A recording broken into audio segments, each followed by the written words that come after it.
नमस्कार, crime news में आपका स्वागत है। मैं हूं आपके साथ सुकन्या सिंह। अगले आधे घंटे तक हम आपको बताएंगे बिहार झारखंड की हर वो वारदात जिसका सीधे आपसे सरोकार है। पूछेंगे पुलिस प्रशासन से सवाल, देना पड़ेगा हर एक जुर्म का जवाब। करेंगे छोटी से छोटी वारदात की गहनता से पड़ताल। तो चलिए शुरू करते हैं खबरों की पड़ताल।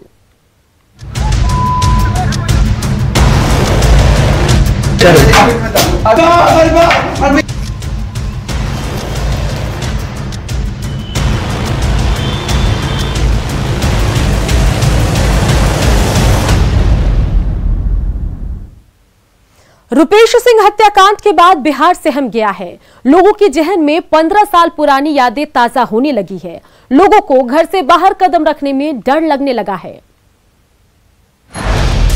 दिन दहाड़ी चलती है गोली,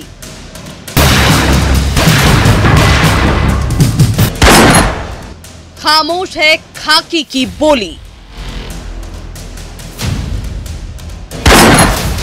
अपराधी हो चुके हैं बेखौफ।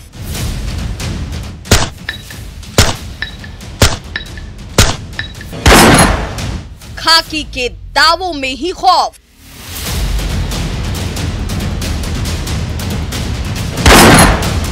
कानून व्यवस्था पर बड़ा सवाल।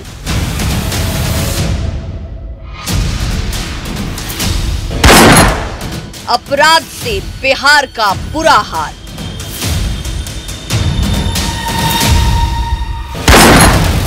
घर से निकलने पर लगता है डर।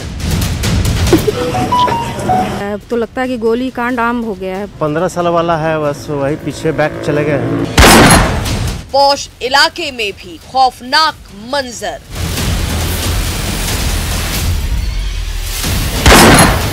वारदातों से सहमा बिहार।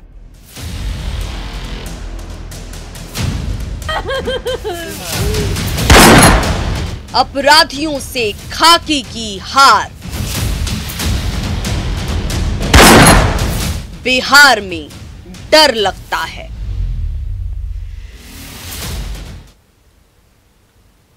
पटना में हाई प्रोफाइल मर्डर ने शासन से लेकर प्रशासन तक को हिलाकर रख दिया।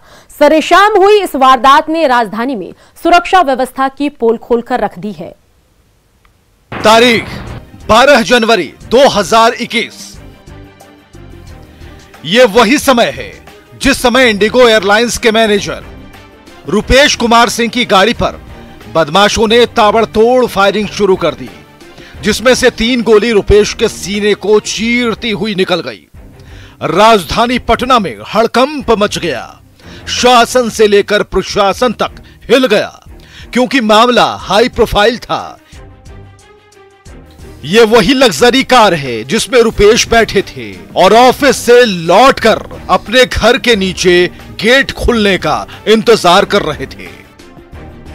इतने में अपराधियों की दस्तक होती है और गोलियों की आवाज गूंजने लगती है। लोग कुछ समझ पाते इतने में अपराधी फायरिंग कर 9-2-11 हो गए। इत्तेफाक देखिए, अपार्टमेंट में लगे तीसरी आंख ने भी धोखा दे दिया।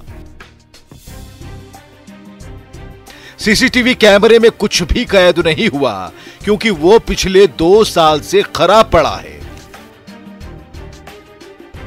आनन फानन में परिजनों ने रुपेश को अस्पताल पहुंचाया, लेकिन शैतानों के सामने धरती के भगवान हार गए। रुपेश की सांसें थम गई। परिवार में मातमी सन्नाटा छा गया। पत्नी की दुनिया उजड़ गई। बच्चों के सिर से पिता का साया छिन गया। जांच की आंच तेज हो गई।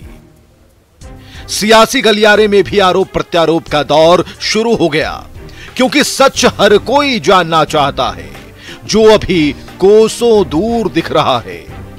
Bureau report, news 18।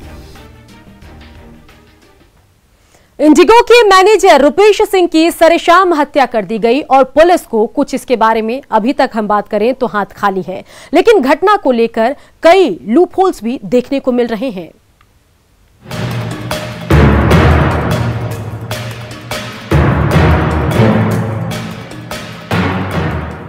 राजधानी पटना में अपराधियों ने सरेआम इंडिगो के स्टेशन हेड रुपेश सिंह की हत्या से दहशत फैला दी है। अपराधियों ने रुपेश सिंह पर पटना के पुनाईचक आवास के ठीक बाहर ताबड़तोड़ गोलियां बरसाकर उन्हें मौत के घाट उतार दिया।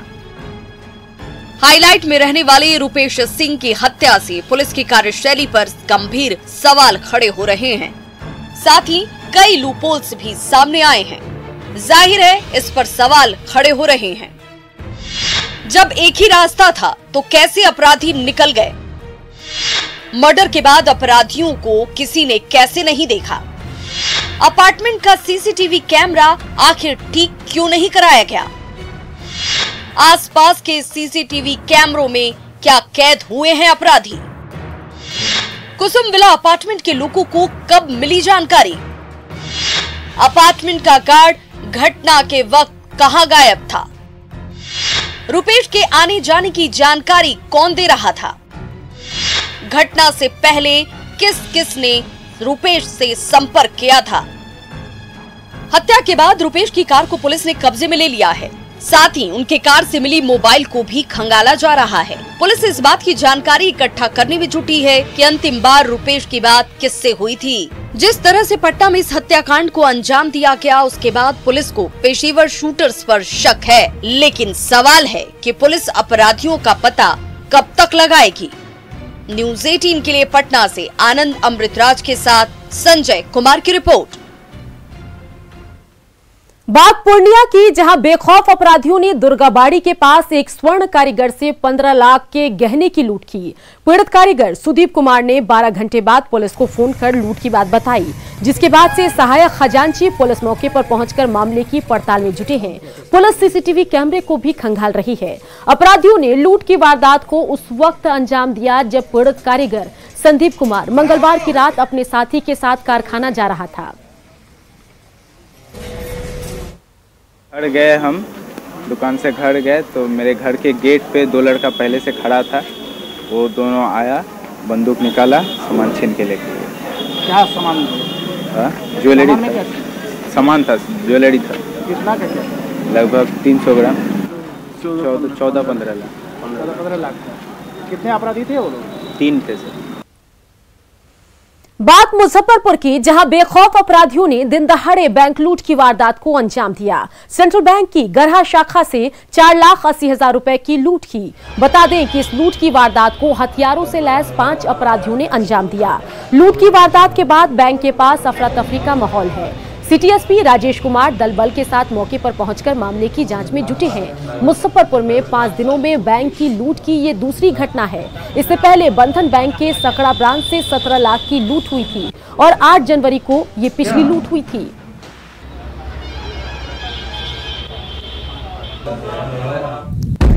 अब सवाल उठ रहे हैं कि क्या पुलिस क्राइम रोकने में फेल हो रही है?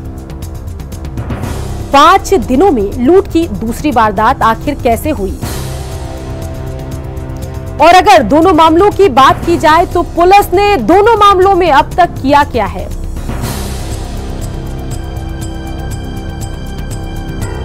सीतामढ़ी में भी बेखौफ अपराधियों के सामने पुलिस नतमस्तक नजर आ रही है। जिले के रुनीसैदपुर के गधा गांव में अपराधियों ने एक सीएसपी संचालक से 3 लाख रुपए की लूट की। लूट के बाद अपराधी आराम से पिस्टल लहराते और हवाई फायरिंग करते मौके से फरार हुए।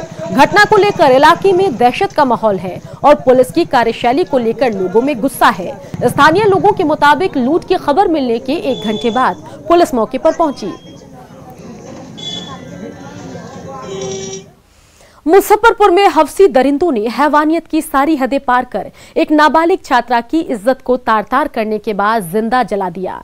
रिपोर्ट देखिए। तारीख को उसको लोग यहाँ से ले गए 2 व्यक्ति और वहाँ ले जाकर उसके साथ गलत किया, उसका फोटो खींचा और उसको धमकी दिया कि यदि तुम किसी को बताएगी तो तुम्हारा हत्या कर देंगे। सही सुना आपने। आरोपी नंबर 1 गुलशन, आरोपी नंबर 2 चंचल, आरोपी नंबर 3 अभनय, आरोपी नंबर 4 राजा। ये वही 4 हवसी दरिंदे हैं जिन्होंने पीड़िता की छोटी बहन की हंसी खुशी जिंदगी को जला दिया, वो भी दिन के उजाले में उसी के घर में जाकर घर से धुआं उठी तो बात दूर तलक पहुंची। इससे पहले दरिंदे पीड़िता को डरा धमकाकर उसकी इज्जत तार तार कर रहे थे। परिवार भी डरा हुआ था और चुप था, लेकिन घर से निकले धुएं ने चारों आरोपियों के गुनाह को बेनकाब कर दिया।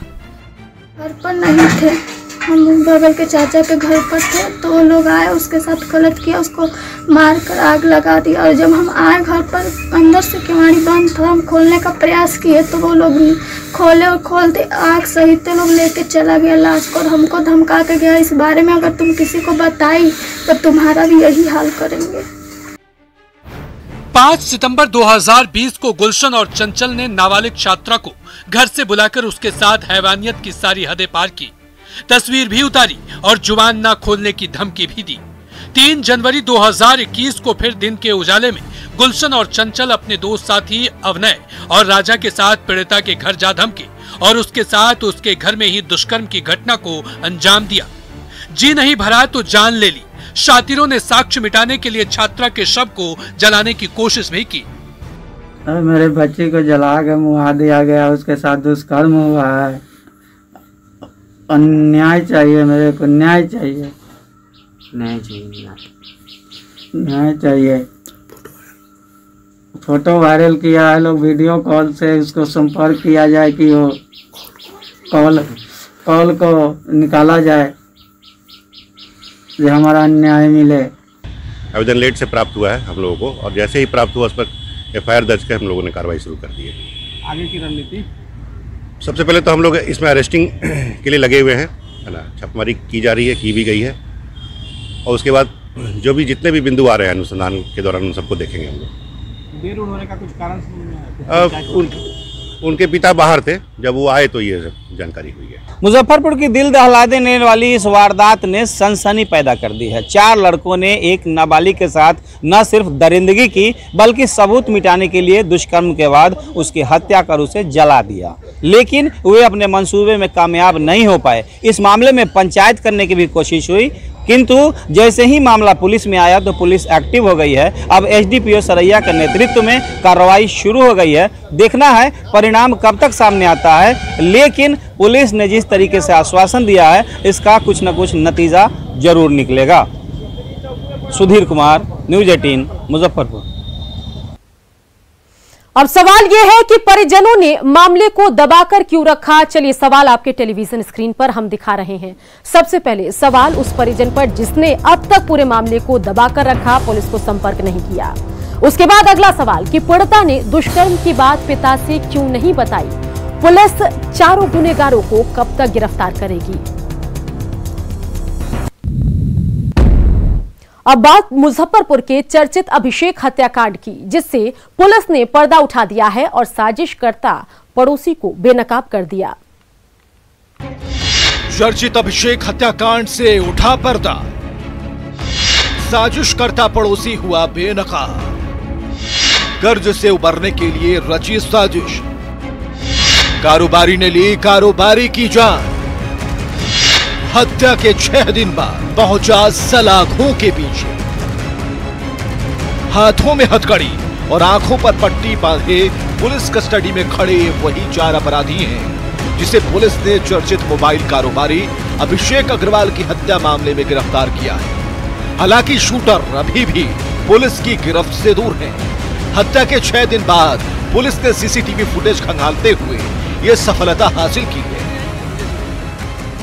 दिन पूर्व मुजफ्फरपुर में टाउन थाना क्षेत्र में एक मोबाइल कारोबारी जिनकी गोली मारने से मृत्यु हो गई थी।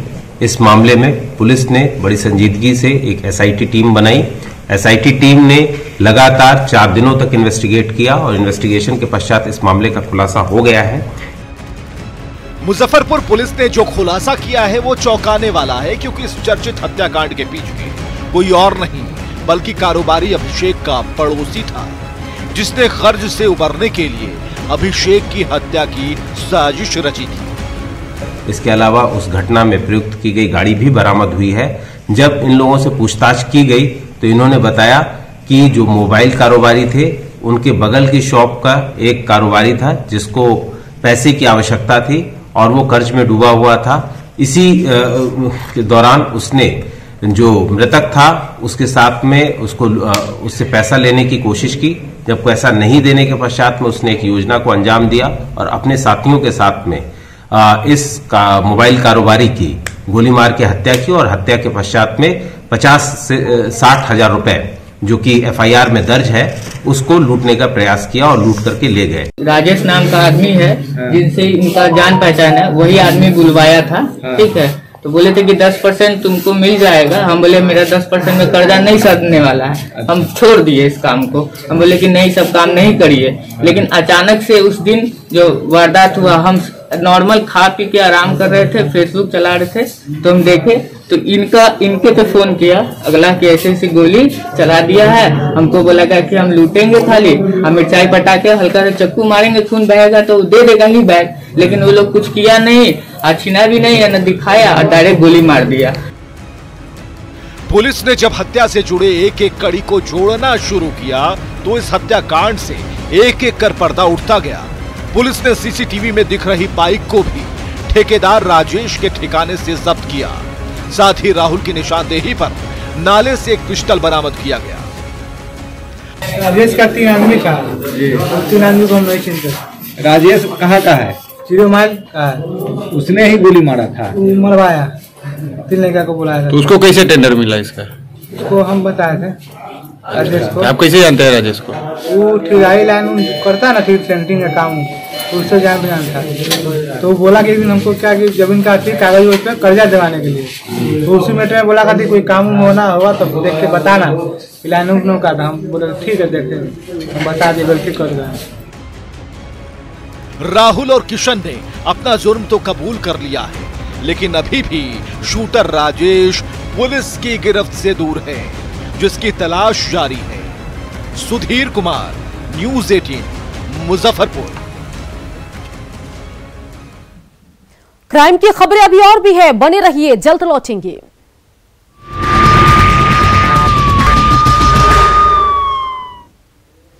बात गोपालगंज की, जहां दबंगों की दबंगई देखने को मिली है। दबंगों ने रंगदारी में 10 धूर जमीन नहीं देने पर दिन दहाड़े गोलीबारी की घटना को अंजाम दिया। जमीन के लिए खूनी जंग,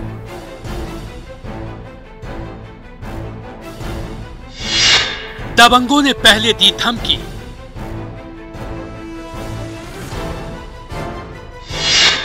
नहीं मानने पर मारी गोली।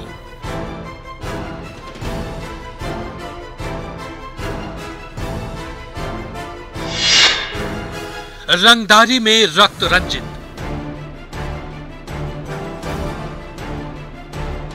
शरीर पर खून के छींटे, अस्पताल में स्ट्रेचर पर लेटे ये 2 शख्स उस वारदात के सबूत हैं जिसे दबंगों ने दिन के उजाले में अंजाम दिया है, जिसके बाद परिवार में चीख पुकार और दहशत फैल गई। दोनों घायलों को आनन फानन में अस्पताल लाया गया, जहां प्राथमिक उपचार के बाद दोनों को डॉक्टरों ने बेहतर इलाज के लिए गोरखपुर रेफर कर दिया। तस्वीरें गोपालगंज जिले के नगर थाना के दरगाह रोड नंबर 25 की है। आपने सारा काम किया, वो निकाल के गोली मार दिया था। कितने लोग घायल हुए हैं?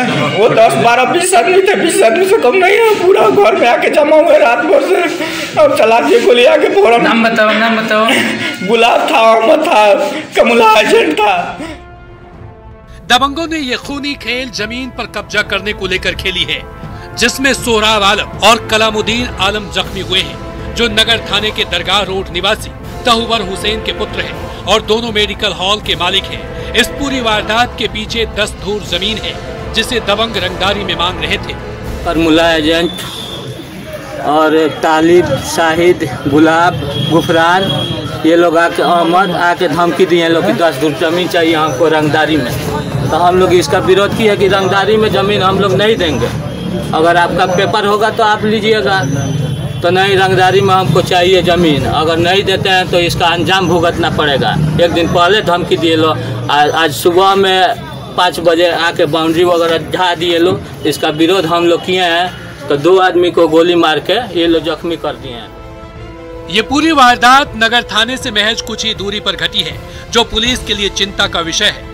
हालांकि पुलिस ने मामले में एक पक्ष के 4 जबकि दूसरे पक्ष से 2 लोगों को गिरफ्तार किया है। फिर भी पुलिस की सख्ती पर सवाल है। मुकेश कुमार, न्यूज़ 18, गोपालगंज। बात खगड़िया की, जहां अपराधियों ने धन बैंकिंग कंपनी के कलेक्शन एजेंट की गोली मारकर हत्या कर दी। बताया जा रहा है कि लूट का विरोध करने पर अपराधियों ने गोली मारी। अपराधियों ने इस वारदात को तब अंजाम दिया जब कलेक्शन एजेंट बबलू मालाकार पैसे लेकर घर लौट रहे थे। अपराधियों ने बबलू को गंगौर ओपी के जलकोड़ा हाई स्कूल के पास गोली मारी। फिलहाल पुलिस शव को कब्जे में लेकर मामले की जांच में जुटी है। कलेक्शन में इनको गोली मार दिया। कहाँ पे गोली मार? हाई स्कूल के आगे में गली में गोली मारे। कौन के साथ में? मोबाइल छीन लिए, बैग छीन लिए, रुपया का जितना भी कलेक्शन करते थे, और पैन कार्ड, आधार कार्ड, जो मतलब होता है रुपया पैसा वगैरह और सब सारा डॉक्यूमेंट्स इनका ले लिए। बिहार में अपराध थमने का नाम नहीं ले रहा। ताजा मामला भागलपुर के मोहिउद्दीन नगर का है, जहां 3 अपराधियों ने सरेआम एक मजदूर की गोली मारकर हत्या कर दी। मृतक के भाई ने बताया कि 2 साल पहले दिनेश तांती की हत्या हुई थी, जिसमें पंकज और उस पर आरोप लगाया गया था। दोनों बेल पर बाहर हैं। घटना की सूचना मिलते ही दलबल के साथ घटनास्थल पर पहुंचे सिटी एएसपी ने कहा कि मामले की गहनता से जांच की जाएगी और जल्द ही अपराधियों को गिरफ्तार किया जाएगा। खगड़िया के बाद बेगूसराय में पुरानी दुश्मनी में 17 साल के एक किशोर की गोली मारकर हत्या कर दी गई। किशोर का शव गांव के बाहर सरसों के खेत से बरामद किया गया। नया गांव थाना क्षेत्र के गोदारा गांव में बहियार की है किशोरी। जी हां, किशोर मटिहानी थाना क्षेत्र के सैदपुर गांव का रहने वाला था और गोदरगाम दूध समिति पर हिसाब करने गया था। वहां से लौटने के बाद लापता हो गया। दूध समिति के पास खेत से अब उसका शव बरामद हुआ है। परिजनों ने गांव के मुखिया चितरंजन उर्फ लालू और रिश्तेदार नौखेज मोहम्मद रहमत पर हत्या की साजिश का आरोप लगाया। मटिहाना और नया गांव थाना पुलिस मामले की जांच पड़ताल में जुटी है।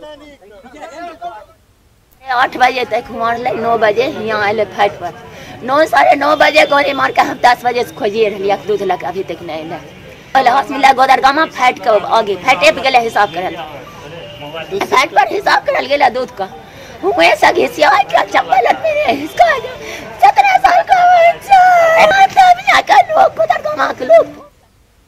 कोविड-19 महामारी ने परस्पर निर्भरता की भावना को सुदृढ़ किया है और अगर इस पूरे मामले की हम बात करें तो जिससे कि पूरा देश इस विपत्ति का एकजुट होकर मुकाबला कर सके। वैक्सीनेशन के ऐलान के बाद जरूरत होगी हम सभी अपना सर्वश्रेष्ठ योगदान दें, जिससे हम एक साथ वायरस को हराने की तरफ कदम बढ़ा सकें। और नेटवर्क 18 इस मुहिम में हर कदम पर आपके साथ होगा। जब तक सभी सुरक्षित नहीं होते तब तक कोई सुरक्षित नहीं होगा। इसी सोच के आधार पर हमारे कैंपेन संजीवनी का लक्ष्य ये सुनिश्चित करना है कि वैक्सीन पाना सभी भारतीयों का अधिकार है।